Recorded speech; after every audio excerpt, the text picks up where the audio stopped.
Yo, what is good, Vibers? Something happened this week that went a little under the radar, and I wanted to make a quick video talking about it because I think it's really cool. And it's basically something that's looking towards sort of the future and development of SUPERVIVE. And this is coming from a smaller internal playtest that Theorycraft hosted earlier this week on January 13th, Monday. And this is something that TC has been doing the entire way through development, where they take sort of big swings at potential changes to try to make the game better. And if you're interested in participating in these smaller, more experimental playtests, basically anyone can sign up. You just have to know they're happening. So if you join the SUPERVIVE Discord and you come to announcements and SUPERVIVE news, up in the roles section, you can grab playtest interested. That's going to be the one you want to find out about these playtests that are happening, like this one. That's where you will start to get notified about posts like this talking about this experimental playtest, which was actually fire. I really enjoyed this, but if we look at the thread that was on the original post, we can basically see the sign up and we can see some of the changes they're going for. But the biggest change that happened in this playtest that they're experimenting with is a complete removal of the day-to-day level cap. So this right here, you will no longer be level capped depending on the day. Instead, monsters will always give XP, with higher level monsters giving a lot more. Now, this is one of those mechanics where if you've played SUPERVIVE for a while, the day night timing might feel sort of normal, or you kind of expected at this point. But if you're newer to SUPERVIVE, and I remember when I was newer, this is not intuitive. This sort of level cap thing of not being able to go past 4 on day 1, 6 on day 2, etc. It's a really nuanced thing that you have to kind of know. And on top of that, it just feels like very unintuitive. Like I remember early on playing SUPERVIVE kind of being stuck at level 4, or like getting level 4 and now thinking like, now what do we do? And while I think, part of the original intent was to force kind of fighting right there and things like this, it really is kind of hard to understand why that's there, especially as a new player. And I will say it does feel a little kind of disruptive to the normal kind of like tempo movement of the game. So on this last Monday, they made these big changes to the leveling system to basically test what the game would look like without this. And I really liked it. So I was fortunate enough to get to participate in this one, played for a couple hours with these changes. And to me, it really just felt like what I just said. Leveling was more intuitive. Like you no longer sort of have to go out of your way based on the day or night timing. You can sort of just move around the map and make plays and strategy calls based on like the trajectory of you that game, not running into these artificial level caps where they kind of stop you from having momentum towards success, and you have to go find that momentum somewhere else. All of a sudden you're grinding creeps, getting levels, all of a sudden that stops out of nowhere. Pause level 4 day 1. Now you kind of have to figure out something to go do. Well, with these changes, it's like you can just flow from 4 to 5 to 6, and it also kind of enables like farming and PvE strategy to potentially be much more viable options, as, sort of power farming creeps now is all of a sudden a viable strategy. Whereas before you were literally kind of like forced to look for fights, look for action at those gaps at the level 4 day 1, at the level 6 day 2. And so this kind of like, it was weird. I almost didn't notice the changes because of how much like better it felt, how sort of intuitive the flow felt, where I almost like in a good way, I almost didn't know the changes had been implemented because the game just kind of kept going. There was never that pause at day 1 where I had to look at the day, or at, day 2 where I had to, stop at 6, and these kind of things. Now, taking a look at the actual changes here, the maximum level was increased from 9 to 15. All the abilities can now be leveled up from 3 to 4, with potentially new level 4 ability upgrades coming in as well. Now, along with these leveling changes, they basically made some changes to the overall like power level of the hunters and how they scale. So they're going to basically be weaker earlier and scale better later. So if we look at these two changes, you now gain plus 10 ability power per level, with base ability power being reduced. So you're going to start weaker, but you're going to gain ability power every time you level up. And then base ability equipment power and health has been reduced to 66% of the previous values, while upgrades have been increased to 200% of the previous values. So basically, early equipment is going to be significantly weaker in power, and later equipment is going to be significantly stronger. And so we almost have a little bit of like a steeper scaling curve, but the curve is much more, not a steeper curve. We have a longer curve, and the curve is like sort of less steep because we can have this kind of slow ramp of power starting from a low point, and all that's going to scale every level, up and up and up, rather than having sort of these really early power spikes where there's maybe like too much damage for the amount of health or abilities that are in the game at that point, right? And then they also talk about some stuff related to just kind of like the overall vibes of the game. Like, I think the thing everyone needs to keep in mind here is like, this is truly a game in development still. Like, it was not, ready for full release when they released into open beta. That's why it's beta still, is because they're still making big changes. They're still testing stuff.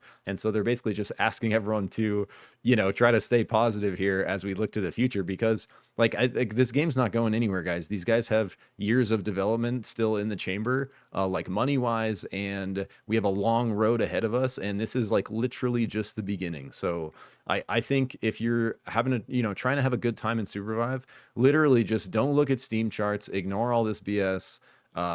Just enjoy the game, have fun, focus on what, you enjoy about it. And that's what's going to bring new players. The more people, I know people mean well, but the more people that focus on the negative, that are, tracking Steam charts numbers, like looking at every little dip and stuff, like that's sort of detracting from the vibe of the game. What we want to do is just keep a positive mindset and just keep, doing our own personal best to encourage the growth of the game if that's what we want, in our own little way. And for a lot of us, that's simply just playing the game, having a good time. And so I highly encourage you, to get out there and do that. And now kind of bringing all this back full circle, jumping back to the original post here, we have sort of the direct takeaways from this playtest that I just described that happened on Monday that were now shared by Theorycraft and Pwith on the Discord. And all this is like publicly available. All you got to do is join the SUPERVIVE Discord and you can see this stuff yourself.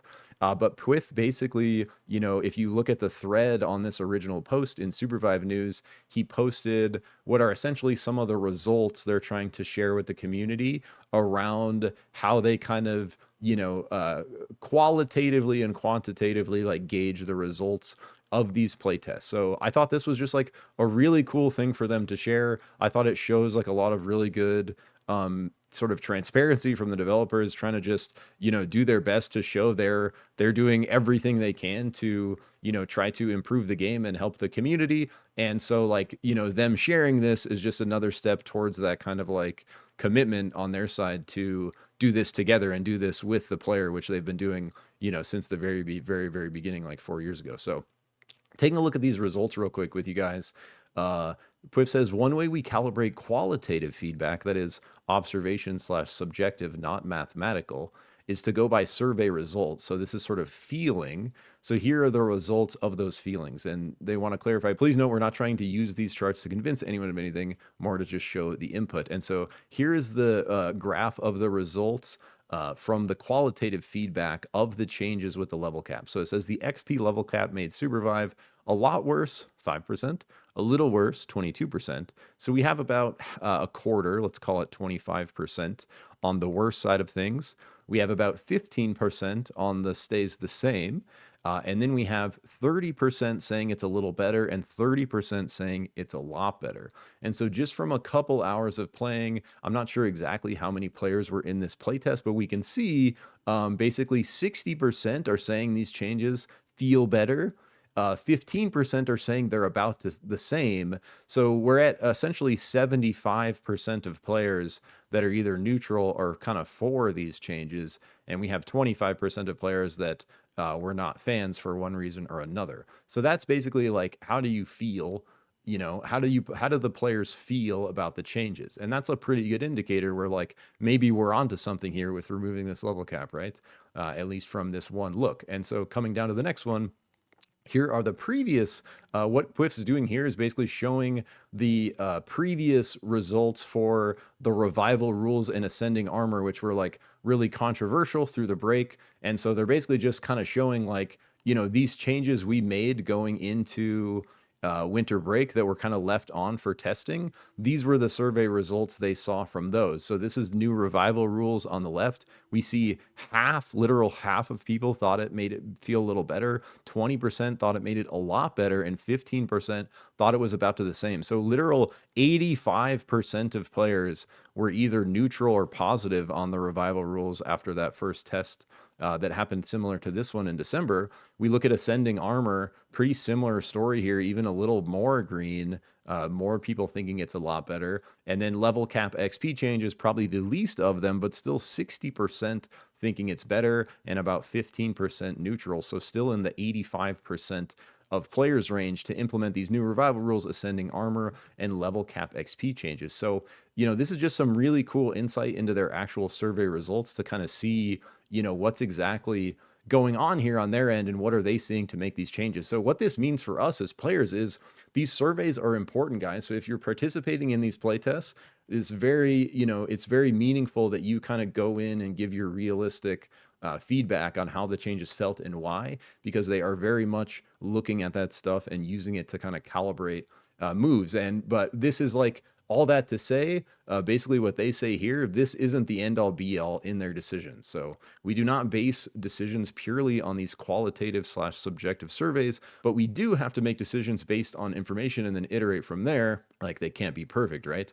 And so using the revival rules, an example beyond the survey results, with that update, they saw better engagement numbers, that is hours played of SUPERVIVE for everyone that was playing it. And so they stuck with it basically because their choice was to keep testing it or not to test. So they wanted to keep testing it for the data. So coming back to these changes that we're talking about with removing the actual level cap, at a philosophical level, we like this change, and it seems like a majority of the playtesters did too, with many of the a lot better answers saying that it made the game healthier / more intuitive / more strategic. And these are very important goals for them. These things specifically, like making it feel more intuitive, making it feel more strategic, making it just healthier overall, are high on their priority list. And they also went ahead and shared kind of the general positive themes and negative themes they heard about these level cap changes. And I thought these were really interesting. And this is basically, this is kind of a good summary of the way I felt afterward. I do think it was positive for me in the end, but these are all really good points. So positive themes: without the level cap, there's no arbitrary pauses in progression, and that feels more intuitive. This is the one I felt the most, where it's literal, like, the game sort of just flowed a lot better because there wasn't this hard stop on your levels that was forcing you to do something else. You were doing one thing and you could sort of just flow into the next thing without having to get halted by this sort of obscure level 4 cap wall that is this invisible level wall that exists for some reason, right? Also says game felt more strategic. Instead of requiring teams to hot drop to get level 5, there were a lot more paths to progression. So yeah, instead of basically winning that early fight, this was we had the XP boss, or we had the soul boss bug to give level 5. So people were either hot dropping gold's armor or they were hot dropping this boss, and they fixed that bug first of all, so that boss doesn't give an instant level 5. But on top of all that, basically without having the level cap, there are now literal more paths to progression where you're not hard forced to fight at level 4, at level 6 on day 2. You actually have choices now where once you hit level 4 on day 1, you can do anything. You have unlimited possibilities instead of the one possibility of try to find fights. And so now you can look for fights. You can also look to build your powers. You can also look for more farming for shards. You can look to the next soul boss that's coming. Like, there's all these kind of things that open up now based on you not kind of having these hard level cap walls in place. And along with this, the game felt better paced with more ways to build an advantage beyond who won the hot drop. And this is kind of, mimicking the point above, where it's like, there are other options now to strategically drop and get ahead besides the 1 or 2 options that are currently available. And then farming felt more worthwhile, and teams were engaging with more objectives. And I think this is definitely true because you literally have kind of more without the level caps in there. You literally have more time to farm because you don't have this weird time gap when you hit level 4 on day 1. You can just kind of keep rolling it forward. And so, kind of the pacing and the momentum even flowed a little bit more because of that. But that leads, teams into more objectives as they're kind of PvEing without having this kind of like hard stop to go fight. And then looking at this final point, cleaner recognition of who's farming slash fighting better, level disparities per team, and within teams added more targeting texture, e.g., focus a little lower levels. So basically, like, there's no longer everyone kind of in the same 1 or 2 level chunks. You can actually get much bigger level disparities now based on how players are farming and fighting. And so this will reward people that are PvPing well, but now it's also going to reward people that are PvEing well, playing more of the strategy side of BR, which is extremely deep. And a big reason, a big thing that SUPERVIVE wants to kind of bring to the front is this BR strategy that's over the top of all these super crazy fast like niche mechanics that are happening. And so this is kind of like the positive feelings overall of the players for the level cap changes. And then coming down to negative themes, we see some players felt the game felt more snowbally with higher caps for power progression. So there's no longer these kind of like artificial caps to slow down these snowbally teams that are really good. That are kind of like just rolling people up. So potentially, a little more room for those guys to get ahead without these false walls. And they mentioned this has always been the tension between strategic rewards versus mechanical team fighting. And they basically, to what I just said, they think the game needs a bit more strategy, like overall type strategy, than just fighting, and that being kind of the end all be all, like fighting wins. And in general, like in SUPERVIVE, aggression is very favored. But they're also trying to make it so the kind of strategy side of things is also favored, if not equally favored, to that kind of like violence pacing, right? And we see here game pace felt slower overall due to PvE feeling slow slash uneventful, camps still needing to respawn, and early levels feeling less impactful due to the additional ability level to get to the unique ability unlock. Meaning like you have to get your ability from 3 to 4 now to be able to get the upgrade. And then we have this we have this desire to permafarm was too strong, which kicks in once we realize there's unlimited levels and loot to be had from stuff in basically any game. So people were, kind of feeling the pull of the extra power shards, the extra gold, the extra powers, the extra items they could find, just continuing to farm versus when is the right point to kind of peel out and start looking for these team fights or looking for the violence. But the thing that ends up happening a lot of the times is there's only so many spots on the map, and the map is continually closing in with the circle. So even if you are, kind of perma farming or power farming, the odds you're going to run into another team are, pretty dang high somewhere along that perma farm path. And, yeah, I thought this was like kind of a funny one here. But then the final point here, power progression pacing was a little unclear slash confusing. Certain levels spiked very hard in damage. Additional ability level added more complexity around leveling optimization. This one I think might be more of like a tuning thing where you look at this kind of stuff, it would be solved basically with a better version of that patch. This is a very preliminary, kind of testing of all these things. So I think, once the numbers get a little more dialed in for the damage and, with a little bit of time on it, players getting comfortable with the upgrade being at 4 instead of 3 and having more total abilities to upgrade in order, that kind of adding some complexity. But I think, this one is probably pretty easily kind of solvable with just a little tuning and stuff on Theorycraft's end. But basically, their general takeaway is that the positive themes are squarely in the areas they want to improve, which is really important. So, like, they're really trying to help out the strategic depth. They're trying to help out the intuitiveness, which is this, like, what to do next here, right? Like, what do we do next, literally? And the negative themes could be, and they say right here, the negative themes could be accounted for with tuning and general soak, meaning, these kind of things could potentially be overcome with more time and testing, implementing like a better version of this system, right? So we'll keep an eye on if the negatives become more dominant as time goes on, like watching games to see if they get more snowbally or the perception of doomed games goes up, like no hope to win, right? But the most kind of important thing here, and the thing I really want you to take away from this video is we are going to move forward with removing the level cap. So starting probably in the next big patch, if I had to guess, probably if it's not going to be this patch next Tuesday, it's going to be the next big one that hits with the first arc arc 2, or sorry, the second arc that's going to come with the Krista, the new hunter and everything, like at the beginning of February.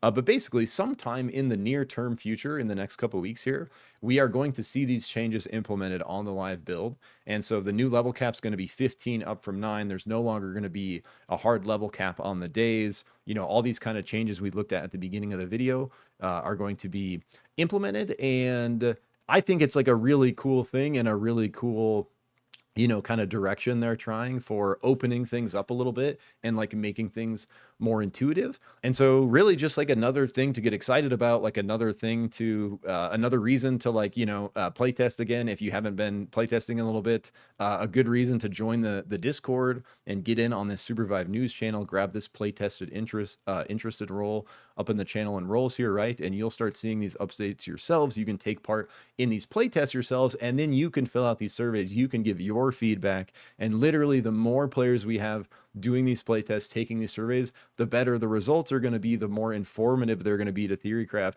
and the better decisions they are going to make with the game going forward. So I wanted to make this video not only to kind of, you know, make sure everyone is in the loop with these changes that are going to be hitting the removing of the level cap, but also sort of just to encourage you that to see that like, you know, this is in no way, shape, or form a finished game. They are very much continuing to take big swings at testing things. And if you really love the game and you want to help the game improve, a big thing you can do is participate in these playtests, give the feedback yourself, let them know how things are feeling, and kind of, you know, be part of this evolution of the game, the evolution of SUPERVIVE that's happening right before our eyes that we're kind of like right at the beginning of. And so, you know, the beginning of kind of like doing these big changes out in the open outside of the closed playtesting, but this is the same kind of stuff they've been doing for the last 4 years in the closed playtesting. It's now just on Steam, you know, in open beta, so that they need more players they need more scale. They need more, especially newer players, to get involved and be testing these things so they can make that newer player experience better. More newer players stick around longer and eventually crest over that 50, 100-hour mark that a lot of us have crossed, where you really realize the kind of depth, the potential, the magic of SUPERVIVE, and then you're just stuck here potentially forever, because it's just such a cool, deep, epic game with so much potential. And those of us that have kind of crossed that line see it, but there's just not a ton of us who have kind of, you know, gotten across that yet. And so yeah, that, I guess the whole point of this video is just to encourage you to, you know, to keep playing and get yourself across that line and get your friends across that line, and you know, hop into these playtests to where you can give your feedback to help them continue, you know, tuning these changes to where, you know, after a couple of years of this, we have the best version of SUPERVIVE possible. So hope that was useful. Thank you so much for watching. Remember to take care of yourself and keep vibing. Catch you next one. Peace.